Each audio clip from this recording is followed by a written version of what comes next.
All right, let's talk about something that affects every single investor: taxes. Have you ever wondered if you're leaving money on the table with your investments? Well, today we're going to dive into the world of tax-smart investing.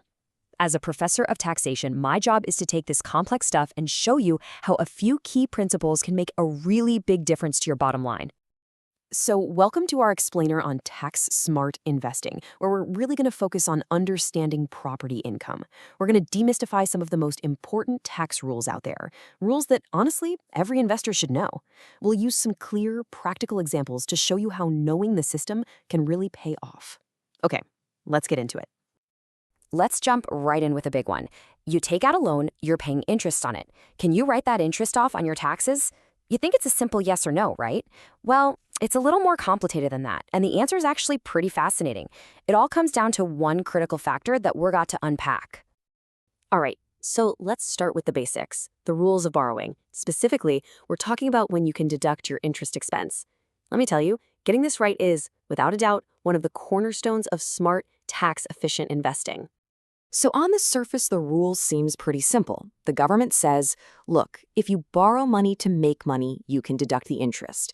So you take out a loan for, say, new business equipment, or you get a mortgage for a rental property. Seems easy, right? The interest is deductible.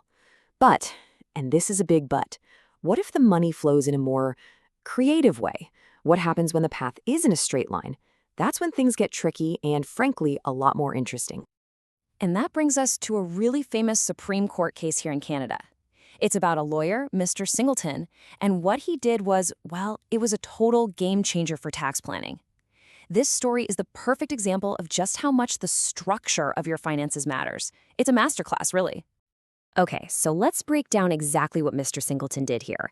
It's like a financial chess game. First, he had his own money invested in his law firm. That's his capital account. He pulled that money out. Step 2, he took that cash and bought a house for himself, a personal asset. Now, here's the clever part. He then went to a bank and borrowed the same amount of money he had just taken out. And what did he do with that brand new loan? He put it right back into his capital account at the law firm. And for the final move, he claimed a tax deduction for the interest on that bank loan against his business income. Pretty bold, right? So you can imagine the tax authorities, the CRA, were not thrilled. They looked at this whole thing and said, hang on a second. If you follow the money, this loan was basically used to buy a personal house. The end result is a new house, so no deduction. That's the indirect use argument. But Singleton's lawyers came back with a brilliant counter. They said, nope, look at the direct use of the borrowed money. It went straight from the bank into the business. That's an income-generating purpose. Therefore, the interest is deductible. A classic showdown between substance and form. So, who won? You might be surprised. The Supreme Court actually sided with Singleton. They ruled that what matters for tax law is the direct use of the funds. This was huge. It sends a crystal clear message that is still true today. Structure is everything. It's not just about what you're doing with your money, but the exact legal steps you take to do it.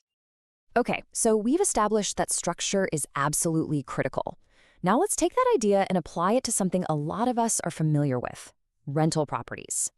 This is a perfect real-world application of how strategic thinking can minimize the tax you pay on the income you earn.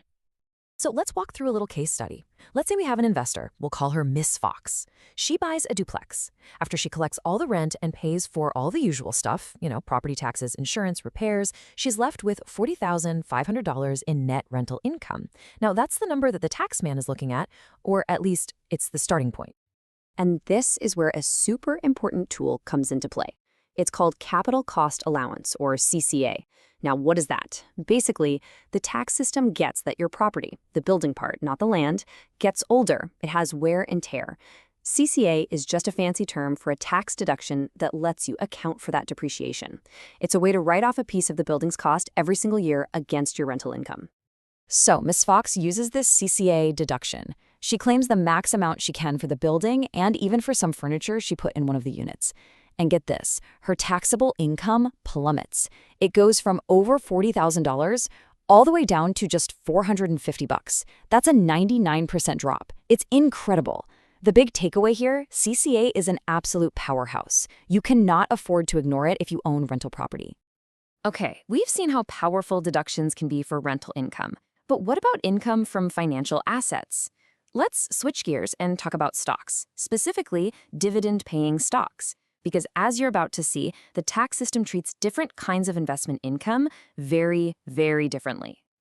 And the reason why comes down to a core idea in our tax system called integration. Just think about it like this. A company makes a profit. It pays corporate tax on that profit. Then it gives you, a shareholder, some of what's left as a dividend. Now, if the government then taxed you at your full personal rate on that same money, they'd be double dipping, taking two big bites of the same apple. Integration is just the mechanism, a tax credit, that's designed to prevent that from happening and make the overall tax bill fair. Okay, so what does this actually look like with real numbers? Let's run a little showdown. Imagine you have 100 grand to invest for a year.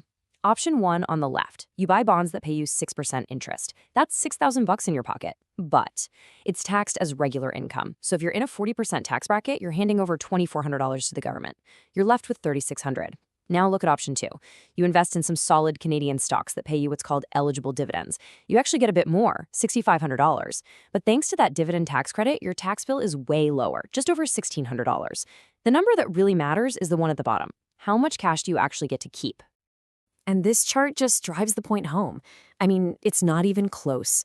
The dividend stocks leave you with almost $5,000, while the bonds leave you with just $3,600.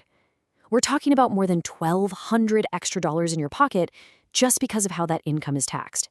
That is a huge deal.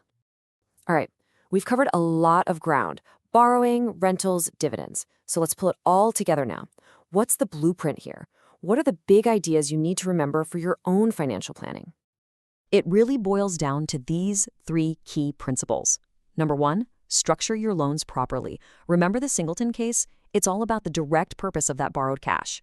Number 2, maximize your deductions. Don't leave money on the table.